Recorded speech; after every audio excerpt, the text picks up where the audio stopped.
디도서 신약성경 디도서 2장 11절에서 14절 말씀입니다.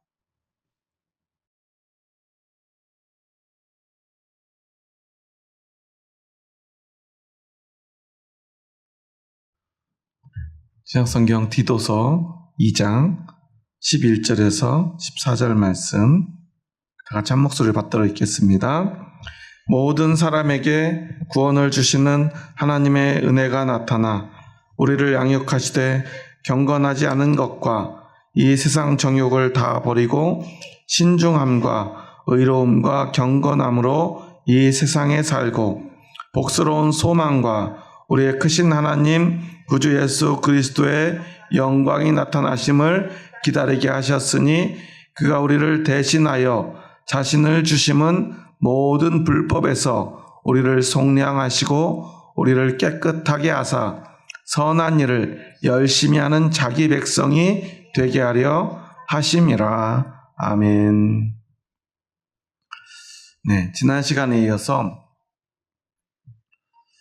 사도 바울은 이제 목회자가 성도들을 신앙으로 가르칠 때 무엇을 먼저 가르쳐야 되는지, 무엇이 중요한지에 대한 말을 이어갑니다. 1절에서 10절에는 지난 시간에 우리가 보았듯이 다양한 성도들에 대한 신앙생활의 지도 지침을 디도에게 가르쳤습니다. 나이가 많거나 적거나 남자이거나 여자이거나 우리는 참 믿음으로 나가야 됨을, 그리고 참 믿음 안에서 어떻게 살아야 되는가에 대한 이야기를 합니다. 그리고 심지어 성경에서는 분명하게도 동의하지 않는 이 종들에게까지 오늘 현실, 나의 삶의 현실 속에서 우리는 오직 그리스도의 영광을 위해서 어떻게 살아야 되는지를 가르쳤습니다. 사도 바울이 종이 상전에게 어떻게 해야 될지를 가르친다고 해서 그것이 이 노예 제도를 찬성하고 노예로 살아갈 사람들이 정해져 있고 그들은 당연히 그것을 받아들여야 된다는 것이 아닙니다. 여자는 여자로 태어났으니 여자로서의 숙명을 받아들이라는 것도 아니고요. 이제 나이를 많이 먹었으니까 이제는 그냥 그것에 걸맞게 적당히 잘 살아가라는 이야기도 아니었죠. 젊으면 젊은 대로 아무것도 모르니까 너희들 함부로 나서지 말라는 이야기도 아니었습니다. 이 모든 가르침 또한 우리가 배워야 될 하나님의 말씀, 하나님의 뜻은 우리가 주어진 환경, 그 환경 속에서 우리는 하나님의 백성으로 어떻게 살 것인가. 그래서 그 삶이 어떻게 하나님께 영광이 될 것인가. 오직 그것을 생각하며 사는 삶이 되라는 것입니다. 나의 삶의 중심이 무엇인가 하는 것을 잊지 말라는 거죠. 나는 왜 이렇게 나이를 먹어버렸을까? 그런 거 한탄하며 살기에는 우리 그리스도인에게는 너무나 중요한 것이 남아있다는 거예요. 그것이 무엇입니까? 바로 하나님께 영광이 되는 삶입니다. 디모데서 그리고 디도서에 이어서 계속해서 우리에게 주시는 이 하나님의 말씀의 핵심은 교회로서 그리고 하나님의 백성으로서 우리는 어떻게 살 것인가에 대한 이야기지요. 그리고 오늘 본문에서 이제는 목회자가 성도들을 교육할 때 가장 중요한 것은 무엇인가? 11절에서 14절의 말씀인데요. 이것은 또 두 개로 나눌 수가 있어요. 11절에서 13절은 우리 성화의 동기, 우리가 어떻게 하면 거룩하게 살아갈 것인가, 그리고 우리가 거룩해지는 성화의 주체는 내가 아니라 성령님이심을 이야기하는 것이고요. 14절에서는요, 이제는 결론적으로 그리스도의 죽으심, 우리의 죄를 위해서 대속의 제물로 죽으신 그 희생이 우리에게 주어진 이유는 우리의 거룩함 때문이라는 거예요.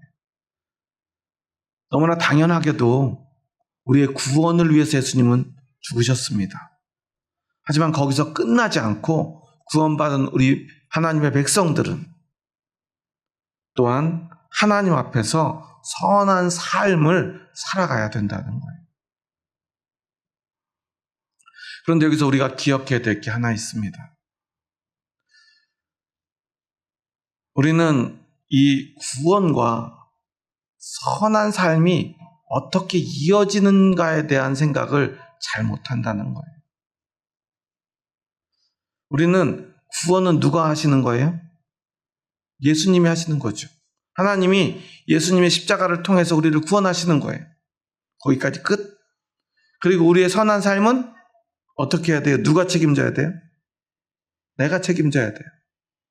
선한 삶을 잘 사는 것도 누구 탓이에요?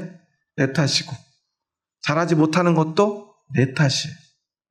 그러니까 우리는 구원받은 백성으로 살면서도 항상 누구를 탓해요? 자신을 탓해요. 나는 왜 이거밖에 못했을까? 그나마 이건 좀 괜찮아요. 진짜 문제는 뭐냐면 좀 잘하는 사람들이에요. 그러면 조금 선한 일을 잘하는 사람들은 어떻게 돼요?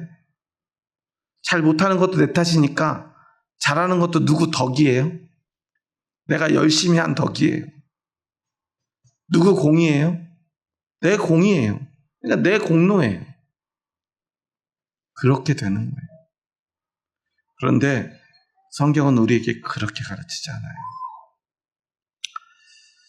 오늘 먼저 11절에 보면 모든 사람에게 구원을 주시는 하나님의 은혜가 나타났다라고 말하죠. 사도 바울이 가장 강조하는 것 두 가지가 있는데 그것은 바로 은혜와 믿음이죠. 그리고 사실 성경이라고 하는 이 책에 나오는 모든 말씀은 이 은혜와 믿음의 필터를 통해서 바라볼 때 가장 정확하게 이해될 수 있다는 사실이에요. 모든 사람에게 구원을 주신 하나님의 은혜로부터 모든 것이 시작된다는 사실을 우리는 잊지 말아야 됩니다.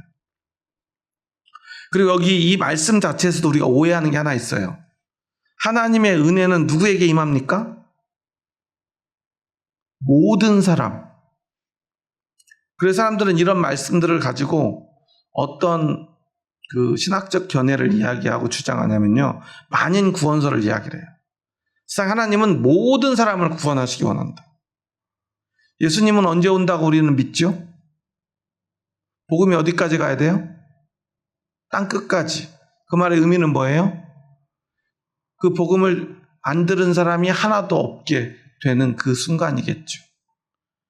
지금 우리가 모르는 땅 끝은 사실 없잖아요.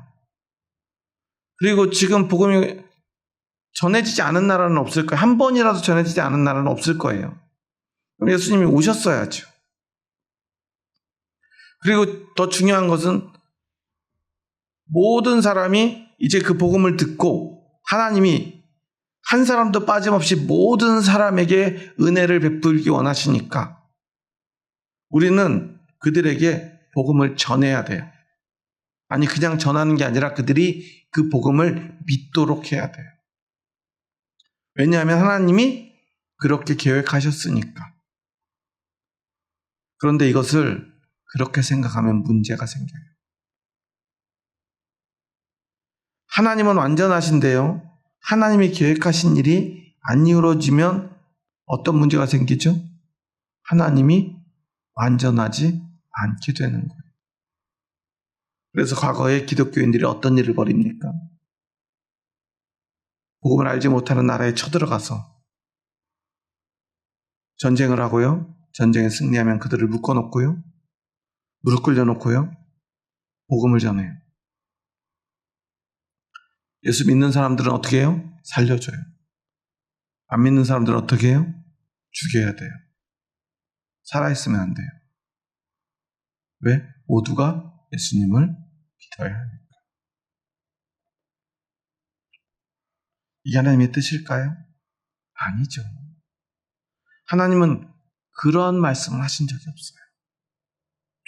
그게 어떻게 은혜가 됩니까? 하나님이 우리에게 말씀하시는 모든 사람에게 구원을 주시는 은혜는 남자나 여자나 젊은 사람이나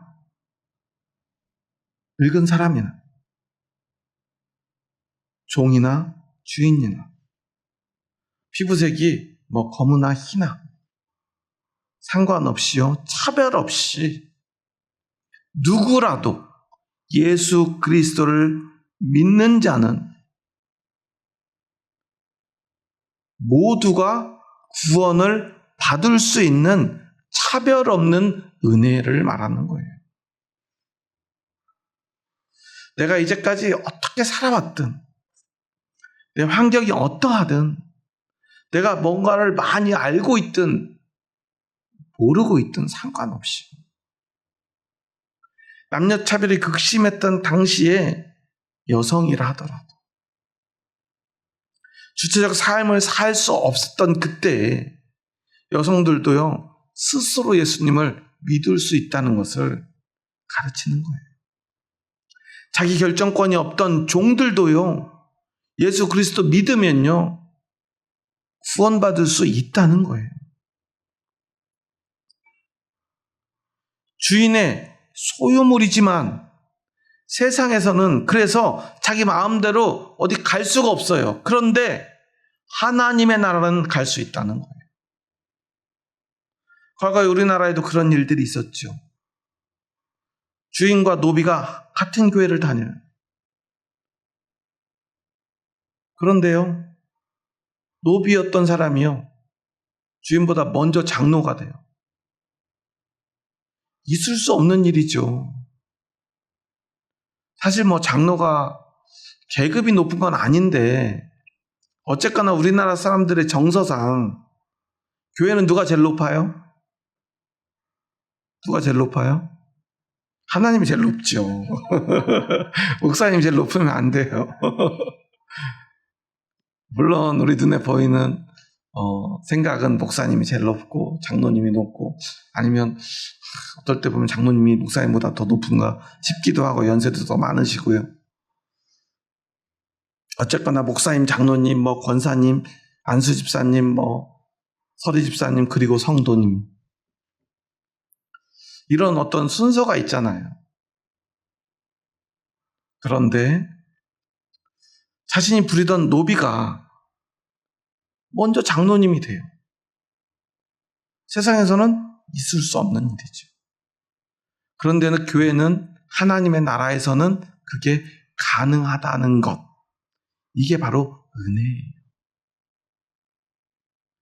한 사람도 빠짐없이 하나님은 모두가 믿게 만드는 강압적이고 폭력적이고 억압적이고 우리를 마음대로 조종하시는 하나님, 그리고 그것을 은혜라고 말씀하시는 하나님이 아니시라는 거예요. 그런 건 은혜가 될 수 없어요. 은혜는 그 속에는 많은 요소가 함축적으로 들어있어야만 은혜가 돼요. 그것은요, 나에게 반드시 유익이 되어야 되고요, 생명이 되어야 되겠죠. 그럼에도 불구하고 내가 원하지 않을 때 그것이 폭력적으로 나에게 주어져서는 안 되는 거죠. 은혜가 또 다른 억압이 되고 폭력이 되어서는 안 된다는 거예요. 그래서 하나님은 우리에게 은혜를 베푸시지만요, 우리에게 그 은혜를 강요하지 않으세요. 누가 선택합니까? 우리가 선택하죠. 하나님이 무조건적으로 우리에게 줍니다. 생명을 위해서, 우리의 유익을 위해서, 우리에게 복이 되게 하시기 위해서, 누구라도 받을 수 있도록 허락하신 거예요. 그렇지만 누가 받아요? 스스로 믿음을 가지고 하나님 앞에 나오는 사람들이 그 은혜를 받는 거죠.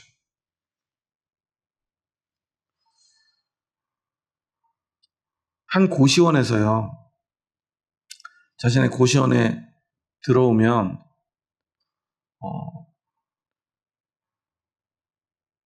고시원에서는 그 음식을 제공을 하는데 라면을 마음껏 자유롭게 무한대로 먹을 수 있도록 해줬대요. 그러니까 사람들이 이상하게 생각했대요. 그러면 고시원이 사실 제일 싸잖아요. 혼자 사는 이런 숙소 형태 가운데. 그렇게 싼데 저렇게 해서 남는 게 있을까? 막 사람들이 하루에 막 10몇 개씩 먹으면 어떻게 돼요? 한 달 고시원비도 안 되잖아요. 근데 주인이요, 그게 훨씬 이득이라고 그러더래요. 왜 그런가 봤더니 처음에는 1인당 하루에 1개씩 제한을 했더니 라면을 아무리 갖다 채워놔도요, 금방 라면이 다 사라져버리더래요. 사람들이 어떻게 해요? 틈만 나면 가져다 숨겨놓는 거예요. 그리고 반드시 안 먹어도 라면을 무조건 하나씩 가져가더래요. 어떻게 이 문제 해결할까 싶어서 그냥 이제부터는 그냥 자유롭게 먹고 싶은 사람은 마음대로 먹으세요 하고들은 막 더 많이 싸다 놨대요. 막 쌓아놨대요.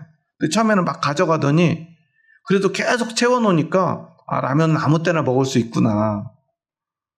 몸에 그렇게 좋지도 않은 라면 숨겨놓을 필요가 없어진 거예요. 물론 가지고 밖으로 막 가지고 나가서 팔거나 그러면 안 되겠죠. 그런데 마음껏 먹을 수 있게 해주니까, 누구라도 아무라도 먹을 수 있게 해주니까요, 사람들이요, 그냥 필요할 때 먹고 싶을 때만 꺼내서 먹더래요. 그래서 그다음부터는 오히려요, 그 라면 값으로 지출되는 그 금액이 훨씬 줄어들더라는 거예요. 누구라도 차별 없이 원할 때 가져갈 수 있는 것. 하나님이 우리에게 은혜를 베푸시는 방식이 그래요. 그런데요, 그렇다고 해서요, 아무나 모두에게 그냥 무조건적으로 그 은혜를 주시진 않아요. 거기엔 반드시 믿음이 필요합니다. 그래서 사실 예수님을 믿은 사람들이 제일 안타까워하고 답답해하는 게 이거죠.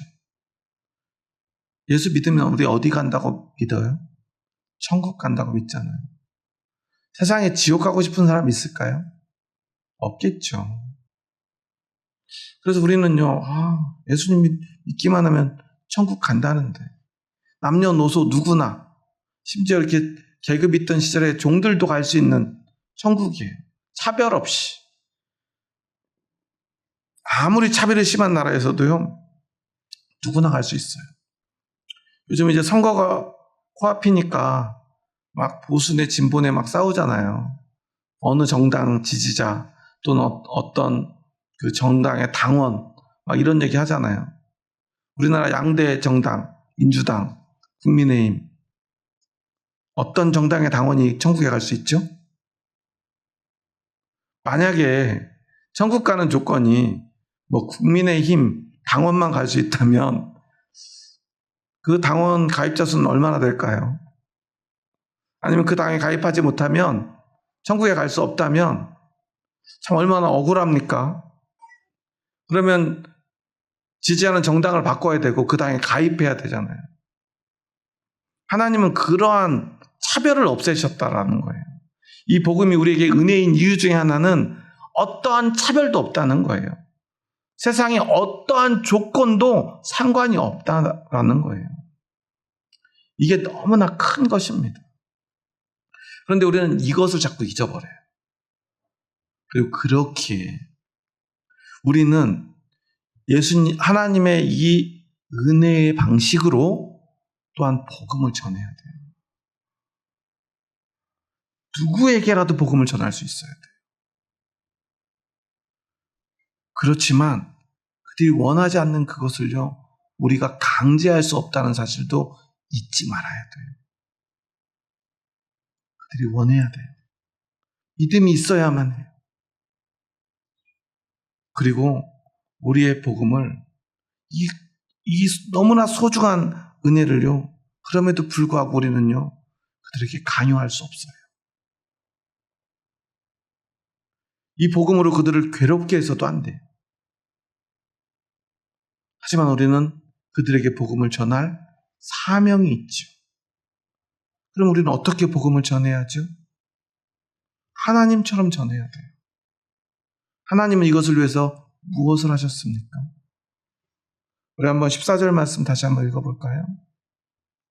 그가 우리를 대신하여 자신을 주심은 모든 불법에서 우리를 속량하시고 우리를 깨끗하게 하사 선한 일을 열심히 하는 자기 백성이 되게 하려 하심이라. 자신을 주셨다. 예수님이 자신을 주셨어요. 하나님은 자신보다 더 소중한 아들을 주셨어요. 은혜는요, 자기 희생을 통해서만 주어지는 거예요. 값없이 주어진 선물이지만 그 선물을 준비하는 사람은요, 상상할 수 없는, 그 선물을 받는 사람은 도저히 치를 수 없는 큰 값을 치러야만 하는 거예요. 우리가 그런 은혜를 받았어요. 그럼 그 은혜를 나누려면 우리는 어떻게 해야 됩니까? 그 사람은 치를 수 없는 그 값을 누가 치러야 되죠? 내가 치러야 돼요. 그때 그 은혜가 그 사람에게도 은혜가 됩니다. 우리는요, 복음 전할 때 너무 속된 말로 날로 먹으려고 하는 것 같아요. 그냥 물티슈 하나 주고요. 그냥 물티슈는 좀 비싸죠. 사탕 하나 뭐 이렇게 주면서 예수님 믿으세요. 툭 치고 가면 기분 나빠요. 내가 나쁜 거 주는 것도 아니고, 응? 내가 참 신경 써서 주는데 이걸 안 받아? 라고 마음속에 화가 나요. 물론 얼굴은 웃고 있어요. 하나님이 원하시는 것은 그런 것이 아닙니다. 내가 말하면 그 사람이 들어야 되는 게 아니에요. 하나님의 백성들조차도요, 하나님이 그렇게 애지중지하고요, 그들 위해 자신을 희생하고요, 참고 기다려도요, 하나님의 말씀 듣지 않았어요. 그런데 우리가 뭐라고? 우리가 하는 말을 그들이 들어야 합니까? 선택은 그들에게 있어요. 그리고 하나님 앞에서 우리들도 그랬어요. 그런데 이제 하나님의 그 은혜를 받고 보니까 우리가 달라진 것이죠. 그래서 우리에게 중요한 것, 모든 사람에게, 즉 누구에게라도 차별 없이 주어지는 그 은혜. 그러기에 더군다나 결코 폭력적으로 억압적으로 주어질 수 없고 내 마음대로 내가 말하면 들어야 되는 것 아닌 그 은혜를 우리가 먼저 받았고 우리는 그 은혜를 전하는 사람입니다. 그런데요, 그 은혜는 한 번 주고 끝나는 은혜가 아니라는 거예요. 그러면 12절, 13절 말씀은 함께 읽습니다. 우리를 양육하시되 경건하지 않은 것과 이 세상 정욕을 다 버리고 신중함과 의로움과 경건함으로 이 세상에 살고 복스러운 소망과 우리의 크신 하나님 구주 예수 그리스도의 영광이 나타나심을 기다리게 하셨으니.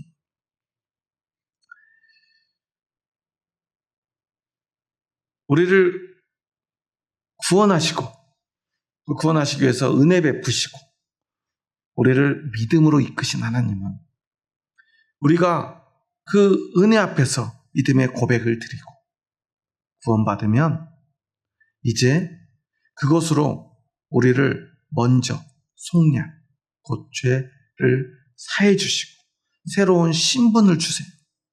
그리고 그 신분에 걸맞는 삶을 살도록 도와주신다는 거예요.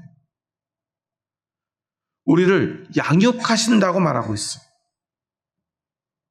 그래서 세상의 모든 더러운 것들, 여기 보면은 예를 들어서 경건하지 않은 것, 이 세상 정욕을 가지고 있는 것, 신중하지 못한 것, 의롭지 못한 것, 경건하지 못한 이 모든 것에서 벗어나 우리가 하나님이 원하는 삶, 즉 경건하고 의롭고 정욕을 버리고 신중하고 하나님 보시기에 선한 그 삶을 살도록 하나님께서 우리를 도와주신다는 거예요.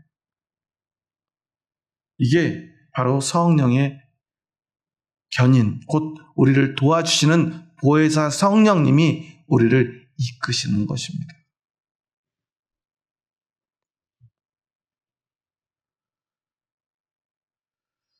그런데 오늘 우리는요, 구원받으면 모든 게 끝난다라고 자꾸만 착각해요. 어떤 말들을 하냐면요, 나는 구원받았어. 난 천국 갈 거야. 그리고 이 구원의 확신은 나는 흔들림이 없어. 변함이 없어. 이런 말들을 달고 사는 분들이 있어요. 그 말이 나쁜 건 아니에요. 문제는 그 말 속에 담겨 있는 함의된 의미예요. 그것이 뭐냐면요, 나는 다 이루었어. 다 이루었어. 누가 해야 될 말이죠? 예수님이 하시는 말씀이죠. 우리가 할 말은 아니에요. 우리는 결코 다 이룰 수 없어요. 예수님이 우리의 구원의 보증이 되신 것이지 우리가 이룬 것이 아니죠. 그리고 구원받은 자는요, 물론 천국에 갈 것입니다.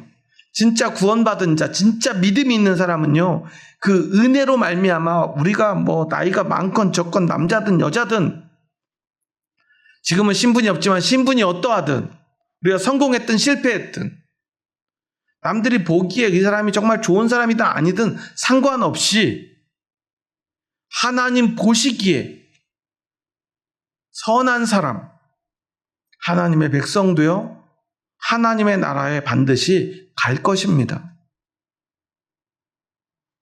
하지만 우리가 아직 이곳에서 살아야 된다는 거예요. 어떻게 삽니까? 하나님의 백성으로 살아야 된다는 거예요. 그래서 14절에 보면 아주 중요한 단어가 나와요.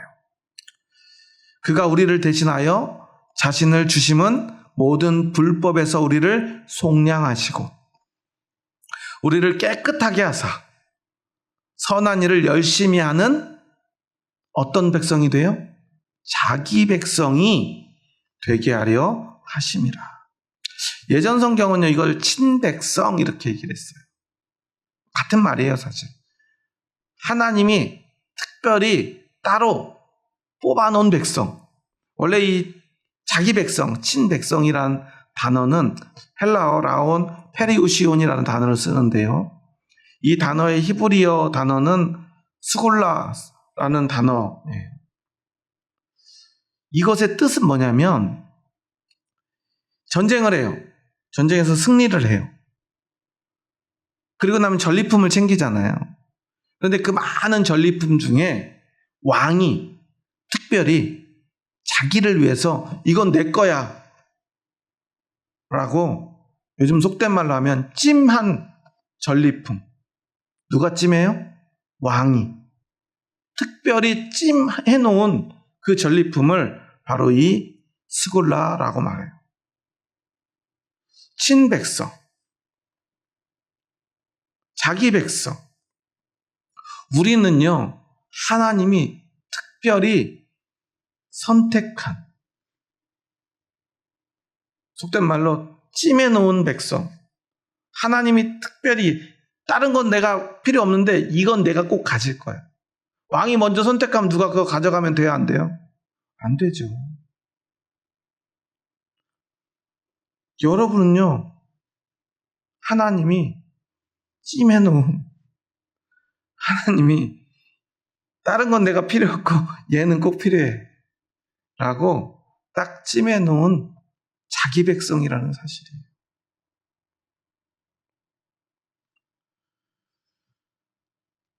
그렇기 때문에 우리는요, 하나님이 그렇게 선택한 선택에 걸맞는 삶을 살아야 돼요. 그런데 문제는 우리의 모습은 어떻죠? 앞서도 잠깐 얘기했지만 우리는 이것을 우리의 구원과, 즉 예수님을 믿는 구원, 그래서 예수님을 믿는 그 믿음은요, 우리를 먼저 구원으로 인도하죠. 그 구원은 누가 완성했죠? 예수님이 이미 십자가와 부활로 완성하셨어요. 우리가 이루어가는 게 아니에요. 구원은 우리가 이루어가는 건 아니에요. 은혜로 우리에게 주어지는 것입니다. 예수 그리스도의 십자가로. 그런데 문제는 그렇게 구원받은 백성이 성화, 즉 하나님의 백성다워지고 예수 그리스도의 제자다워지는 그 삶, 그래서 하나님 나라에서 살 자격이 있는 의로운 삶, 선한 삶은 우리가 살아가야 되는데, 이것이 구원과 선한 삶이 완전히 괴리되거나, 아니면 이 구원 받았고 이제는 끝, 이제 이것은 정리하고 새롭게 내 힘으로 열심히 살아가는 것이 선한 삶, 성화되는 삶이 아니라는 사실이에요. 그래서 우리는 14절의 말씀을 조금 더 주의 깊게 봐야 돼요. 오늘 본문에 보면 우리를 도와주시는 그 힘이 있는데 11절에서 13절은 성령의 인도하심을 이야기하는 것이고요. 그러니까 날마다 우리는 성령님의 인도함을 따라 성화되는 거예요. 오늘 14절의 말씀에 따라 보자면 우리를 깨끗하게 하시고 선한 일을 열심히 하는 자기 백성, 하나님이 찜해놓은 백성, 특별하게 선택한 백성 삼으셨는데요. 그거 되게 하도록 우리를 인도하시는데요. 그리고 앞선 11절에서 13절 말씀에 보면 우리를 양육하셔서 우리로 하여금 경건하지 않은 것, 세상 정욕 다 버리고 신중하고 의롭고 경건한 삶을 살도록 인도하는 것은 성령님이 인도하심, 그리고 오늘 14절에 보면 예수 그리스도의 그 보혈의 능력이에요. 그러니까 이 그리스도의 보혈, 자신을 대신해서 자신의 생명으로 우리를 구원하시지만 그 구원은, 그 십자가의 보혈은 그냥 구원하는 데서만 멈추지 않고 우리를 선한 삶으로까지 인도하는 능력이라는 사실이에요. 그리고 여기는 중요한 순서가 있어요. 14절에 보면 모든 불법에서 우리를 속량하시고 우리를 깨끗하게 하사 선한 일을 열심히 하는 자기 백성이 되게 하려 하심이라고 말하고 있어요. 이런 걸 생각해 볼 수가 있어요. 아이들 키우다 보면 한 유치원 다닐 때부터 초등학교 저학년 때까지 애들이 밖에만 나가면 옷이 어떤 상태로 돌아오죠? 상상을 초월하는 것들을 옷에 붙여가지고 아이들이 들어오죠. 그러면 엄마는 뭐라고 그래요? 야, 너 들어가서 당장 옷 빨래하고 그리고 씻고 그리고 새 옷으로 갈아입고 나와, 그래요? 그렇게 하는 엄마는 저는 아직까지 본 적이 없어요. 그럼 무시무시한 엄마가 있다면 아이들은 똑바른 삶을 살게 될지 모르겠지만 굉장히 괴롭겠지요. 그럼 아이들이 빨래를 할 수 있겠습니까? 못하죠. 그래서 엄마들이 보통 하는 게 뭐예요?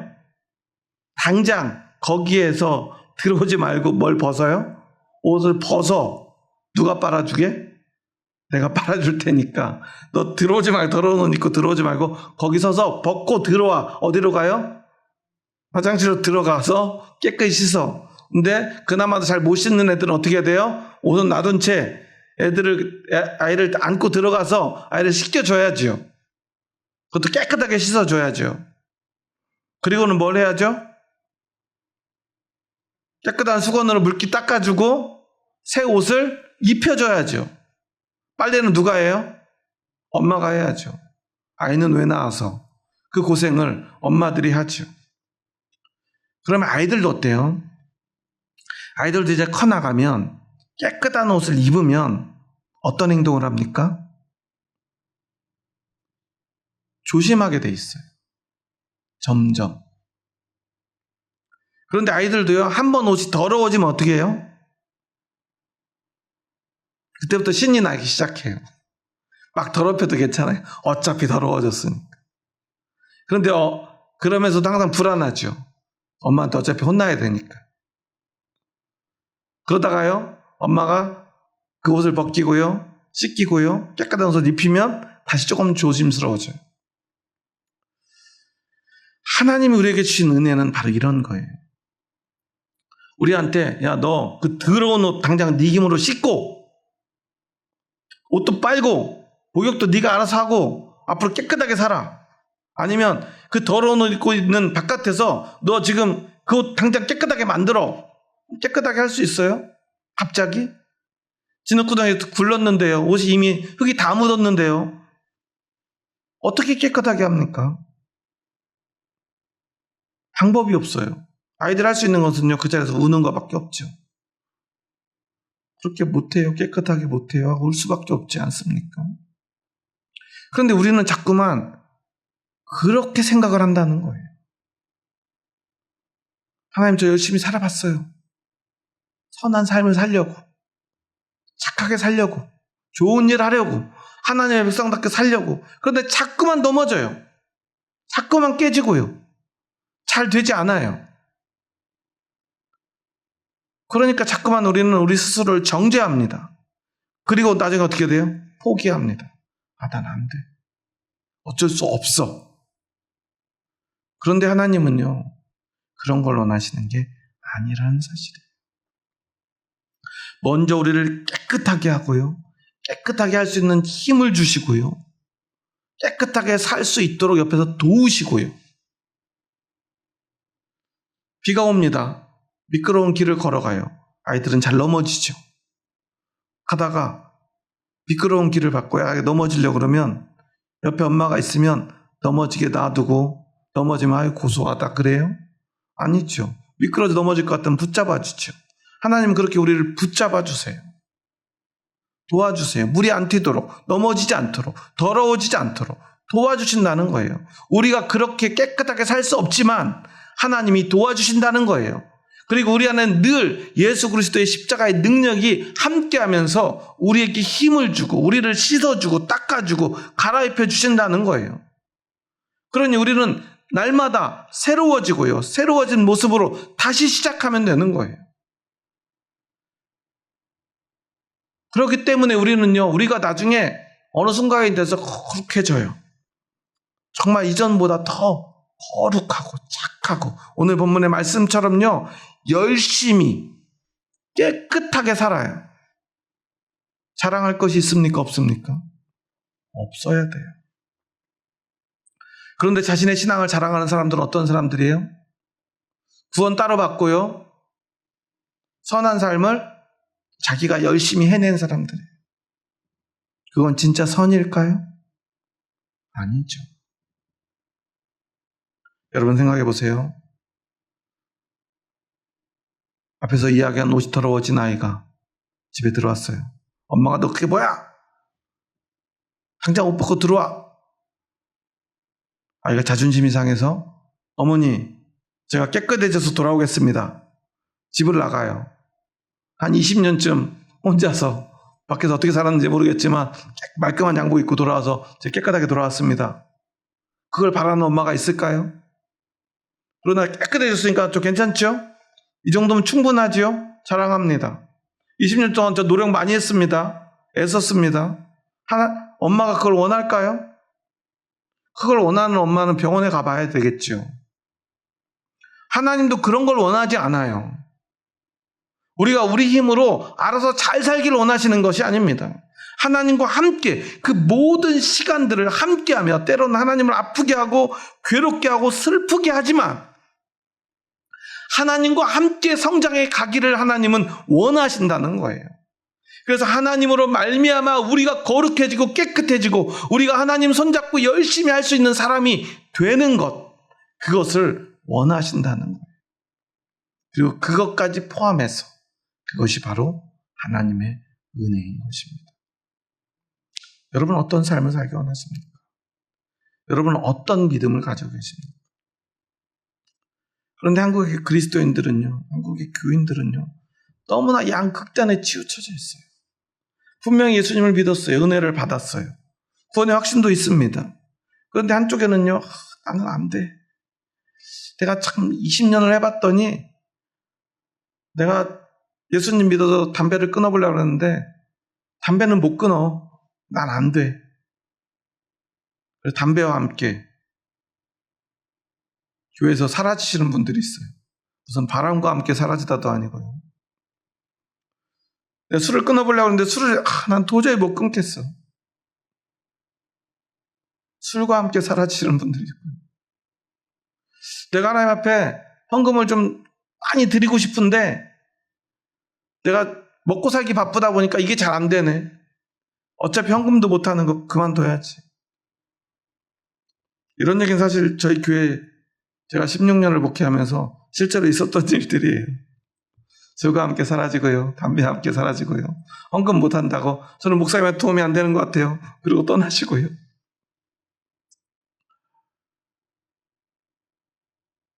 또는요. 정말 누구보다도 열심히 헌금하고요. 예배드리고요. 술, 담배 같은 건 입에 대지도 않고요. 좋은 일 많이 합니다. 그런데 늘상 자기 자랑을 입에 달고 살아요. 다른 사람이 잘 못하는 것을 가만 두지를 못해요. 용납을 못해요. 대놓고 정죄는 절대 하지 않지만 항상 모든 주변 사람들을요. 죄책감 들게 만듭니다. 불편하게 만들어요. 왜냐하면 자기가 했기 때문에 그래요. 이 양극단의 사람들로 교회는 가득 차 있어요. 그런데 우리가 가야 될 길은 그 길이 아니라는 사실이에요. 우리가 가는 믿음의 길, 참된 성화의 길은 그 모든 순간 내가 가장 부끄럽고 가장 더럽고 가장 실패하는 그 모든 것을요 하나님 손잡고 하는 것입니다. 제가 그런 얘기 많이 했어요. 예전에 저희 교회 알코올 중독자분들이 많을 때 술을 끊으려고 애쓰지 말고 교회 나오려고 애쓰시라고 그랬어요. 저 술 드신다고 뭐라고 안 할 테니까. 술을 끊으려 하지 말고 하나님과 제발 가까워지려고 노력하시라고. 담배 끊으려 하지 말고 하나님이 너무 좋아서 하나님 없이는 못 사는 삶을 살기 위해서만 노력하시라고. 제가 오죽하면 재떨이를 좀 만들어드려야 되나 이런 생각도 했었고요. 따로 술 드시는 분들끼리 한쪽에서 그런 거 먹을 수 있도록 좀 해드려야 되나? 근데 한국 교회가 그렇게 하면 교회를 기존 성도들이 다 떠날 것 같아서 그렇게는 못했어요. 참아. 하나님이 진짜 원하는 건요. 그런 게 아니에요. 저는 이게 맞는지는 모르겠지만 제 믿음은 그래요. 술을 끊지 못하는 사람이 그래도 하나님 붙들고 술을 하나님 앞에서 부끄러운 마음으로 술을 마시지만 하나님 손잡고 하나님 저 이거 끊을 수 있게 해주세요. 아니면 제가 이 술은 어떻게 못하겠는데 정말 저 하나님 없이는 못 살아요. 그러면서 그 시간들을 견디고 하다가 어느 날 그것들을 이겨내는 그 기쁨을 맛보는 것. 설사 그것을 끝내 이루지 못하더라도 그래도 포기하지 않고 끝내 하나님을 사랑하는 그 마음, 믿음의 그 고백, 하나님이 주신 그 은혜에 감사하며 감격하며 죽을 힘을 다해서 최선을 다한다면 하나님은 그 영혼도 차별 없이 구원하실 것을 믿습니다. 저는 이게 복음이라고 믿어요. 그렇지 않습니까? 복음은 우리가 잘하는 것이 아니기 때문에 그래요. 그렇다고 우리가 그냥 아무렇게나 사는 것은 당연히 아니죠. 그런데요, 너무나 많은 그리스도인들이 그냥 난 구원받았으니 내 마음대로 살래. 난 구원받았으니 난 엄청 열심히 산 다음에 잘 못하는 사람들 가만두지 않을래. 이렇게 살아요. 왜 이렇게 됩니까? 하나님이 진짜 원하시는 것을 모르기 때문이에요. 우리가 자식들 키우다 보면요. 엄마가 막 빨래 안 해줘도 씻겨주지 않아도 알아서 깔끔하게 사는 애들이 있어요. 또 어떤 애들은요. 내 뱃속에서 나온 애인데요. 왜 이렇게 더럽게 사는지 모르겠는 애들도 있어요. 엄마가 원하는 것은 깔끔한 아이입니까? 더러운 아이입니까? 아니죠. 내 아이죠. 더러운 아이는 버리실 겁니까? 우리 그럴 수 없지 않습니까? 하나님의 마음이 그래요. 교회 다니지만 정말 열심히 하는 그리스도인이 있을 수 있어요. 성령님의 도우심 없이도 스스로 정말 열심히 살고 깨끗하게 사는 사람들이 있습니다. 하지만 우리가 잊지 말아야 될 것은 그것은 진짜 깨끗함이 아니라는 거예요.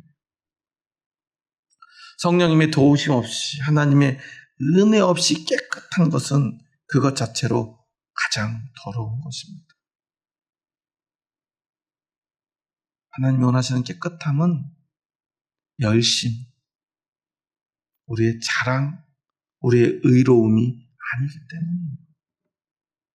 하나님이 진짜 원하는 깨끗함은요, 우리의 더러움을 인정하는 겸손함입니다. 겸손하니까요, 하나님께 도와달라고 할 수 있는 거예요. 하나님 손 놓치면 안 될까봐 전전긍긍하는 거예요. 아버지, 내 손 놓지 말아주세요. 하나님이 잡아주시지만 나도 있는 힘을 다해 하나님 잡는 거예요. 하나님이 원하시는 건 그거밖에 없어요. 하나님이 빼놓은 친백성, 자기 백성은 그러한 영혼입니다. 교만한 자도 포기한 자도 막 사는 사람도 그저 열심히 살아가는 사람도 아닙니다. 하나님 붙들고 사는 사람. 우리가 성령 충만이라는 것을 그래서 우리는 오해하고 있는지도 몰라요. 특별한 능력과 경험이 아닙니다. 하나님을 향한 그 간절함이 매일매일 살아 숨쉬는 것, 그것이 바로 성령의 충만입니다. 날마다 자신의 모습이 너무나 부끄럽지만 그 부끄러운 모습 가지고요, 한 번도 빠짐없이 하나님 앞에 매일 달려가는 그 믿음, 그 간절함이 바로 성령의 충만함입니다. 성령님께서는요, 우리에게 그 마음을 계속 부어주시는 거예요. 하나님 없이는 살 수 없겠다는 그 마음, 예수님의 없이는 살 수 없겠다는 그 마음, 그래서 날마다 그것을 고백하게 하는 그 마음 주시는 분, 그분이 성령님이시고요, 그런 사람으로 완전히 탈바꿈시켜 주신 분이 바로 예수 그리스도, 십자가에 달려 피 흘리신 예수님이십니다. 날마다 우리를, 그 부족하고도 연약한 우리를 또 받아주시고 또 안아주시고 또 씻어주시고 또 사랑해주시는 분, 그분이 바로 하나님이십니다. 오늘 우리가 그 하나님 앞으로 달려나아가는 믿음이 되었으면 좋겠습니다. 13절에 보면 복스러운 소망이라는 말이 있죠. 어떤 소망입니까? 예수님이 다시 오시는 그날에 대한 소망. 그것을 사도 바울은 복스러운 소망이라고 말해요. 얼마나 멋진 단어인지 모르겠습니다. 그날에 너무나 복스러운, 그날을 너무나 간절히 바라는 그 믿음이 우리 안에 있다면 오늘 하나님께로 나아가시기 바랍니다. 열심히 하려고 하지 말고요, 열심히 무언가 하려고 하다가 실패하거나 열심히 무언가 하려고 하다가 성공하지 마시고요, 하나님과 함께 열심히 사시기 바랍니다. 하나님 손잡고 더러운 것을 하나님 앞에서 씻어내시기 바랍니다. 하나님과 함께하는 경건만이 진짜 경건이고요, 하나님의 도움 없이 하는 경건은요, 거짓된 교만입니다. 우리 하나님 손잡고 경건하고 깨끗하고 열심히 사는 참 그리스도인, 하나님이 이렇게 고백한, 너는 내가 특별히 찜해놓은 내 백성이야, 너는 내 거야 라고 말씀해 주신 그 음성을 날마다 기억하며 하나님께서 말씀하신 자기 백성으로서 거룩하게, 어제보다 오늘 더 거룩하고 오늘보다 내일 더 거룩한 참 하나님의 백성, 그 백성으로 살아갈 수 있기를 주님의 이름으로 축원합니다.